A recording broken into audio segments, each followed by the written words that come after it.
like bagels. In January of 2007, Carson started seeing angels. And we were sitting on his floor playing, and he kept looking up, and I said, Carson, what are you looking at?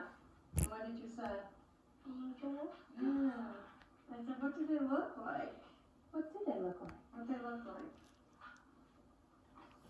They look like some girls, and they look like kind of some people with blue, and they had white like dresses on, even a boy. What? And they had a white belt and like yellow circle on top. A little circle? Wings in the back. They They do kinda have glow? wings. Yeah, really. They kind of glow. So we started talking about these angels all the time. And I called John one day and I said, John, do you think this is a good thing or a bad thing? Because I never really talked to many people that had seen angels, and we really didn't know.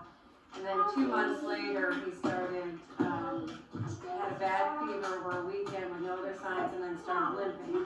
He woke up in the morning and asked me to carry him and said his legs hurt, and kept asking me to kiss him. And so we ended up going from doctor to doctor for about 6 weeks, trying to figure out what was going on. And then on April 13th, he was so sick. They did a bunch of tests at the Children's Hospital, and they diagnosed him with stage 4 neuroblastoma, which is cancer of the nervous system. He was how old at that time? 3 years and 2 months. So that is about Eli's age. Actually, Eli's 3.5. How old is Will? Okay. Wow. Here's his little audience.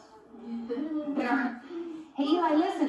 So at that point, Carson was so sick, he couldn't even lift his head up, he couldn't walk, he couldn't do anything.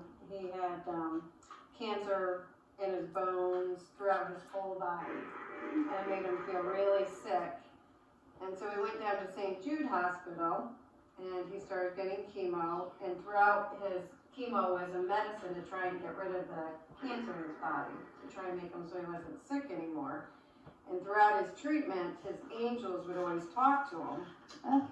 And what would they say to you, do you remember? No. Like things like, Get well. get well, and Oh, cool. like sometimes he would say, my angels told me to eat something, a certain type of food, and I would feel better, and that I would need a drink, and just different things throughout his treatment.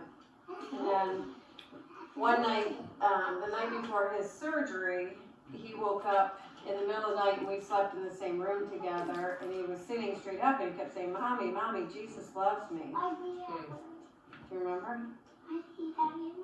Remember when Jesus kept saying when Jesus came to visit you? That would be a pretty spectacular thing if he came to visit. And I said, Carson, how do you know Jesus loves you? And he said, because he just visited me. Wow. Next morning, John was sleeping somewhere else, and I said, John, ask Carson who visited him last night. And so Daddy asked you who visited you, and what'd you say? Jesus. Wow. What did he look like? That's what I want to know. What did he look like? Don't remember. But she knew What who he did you was. say about his hands?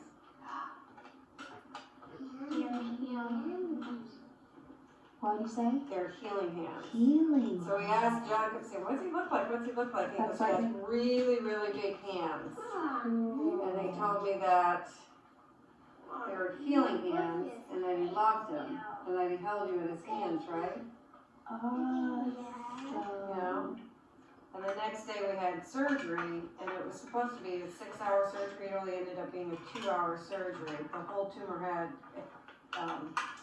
encapsulated and the thing that you and want to have. separated. Yeah, so they just had to get it out. And then his next set of scans, he was completely cancer free, which was How long of a a period miracle. of time from when to when? So he was diagnosed April 13th and went into treatment a week later, and then this was the first week in June that he had the surgery and then had the completely clear scans, which they've never seen before it. They said it was. So a 2-month kind of an ordeal. But then we had to do another, he had 27 rounds of chemo, he had a bone marrow transplant, and he had a month of radiation. So it was about 2.5 years of treatment. So Zoe and Eli, we read about angels and we talk about them, you know, that they show up at times when things get hard. Do you have any questions that you want to ask him? Because he really saw them. Do you want to ask him any questions? What do you want to ask him? He's listening. That what did he look like? Yeah. Did you hear it? He What talked. did the angel look like?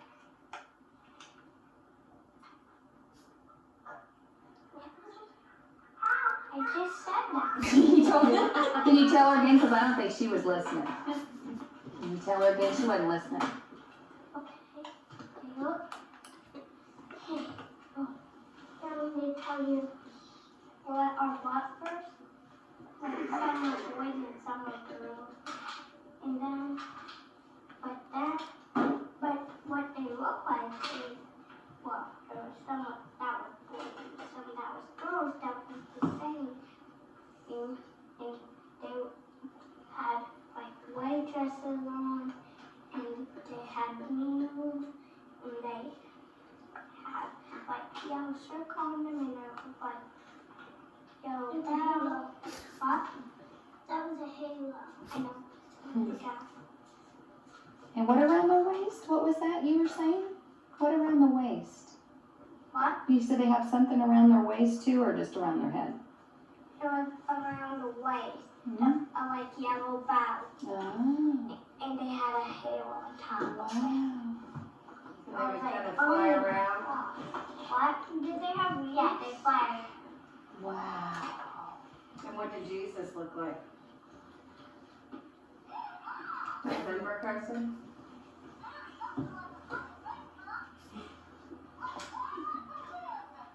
One of the neat things is when he was in radiation, he had to be sedated every day for like weeks straight. And he had heard me say to someone, I think he had heard me say that that was probably the most difficult out of all of it, because they let you watch once and they go back into this room and he's sedated and everyone has to leave the room because of the radiation, and they watch him on the TV monitors. And so it was sad for me leaving him all by himself. And so the next day he's going to get sedated, and he puts his oxygen mask on, and then he takes it off and he goes, Mom, you know Jesus made me, right? And I said, yes. And he puts his mask back on and he goes, Mom, you know Jesus made the nurses and doctors too, right? And I said, yes. He takes it off and he goes, well, make sure you tell them. So we tell all the nurses and doctors, you know, Jesus made you. And then he takes his mask off one more time and he goes, Mom, you know I'm never alone there. Jesus is always with me. So for me, it was like, you know, that just made it so much easier. And then at the end of his treatment, when we were leaving St. Jude, I said to him, after about 2.5 years, I said to him, you haven't talked about your angels lately, because he would talk about it all the time. I'm sure. And he goes, Mom, Jesus told them that their work here was done, and they wanted to help another person, a child or something. So it's like, and since then, he's never seen him since. It was just all through treatment that they were always with him, And he was it's amazing. like 3.5.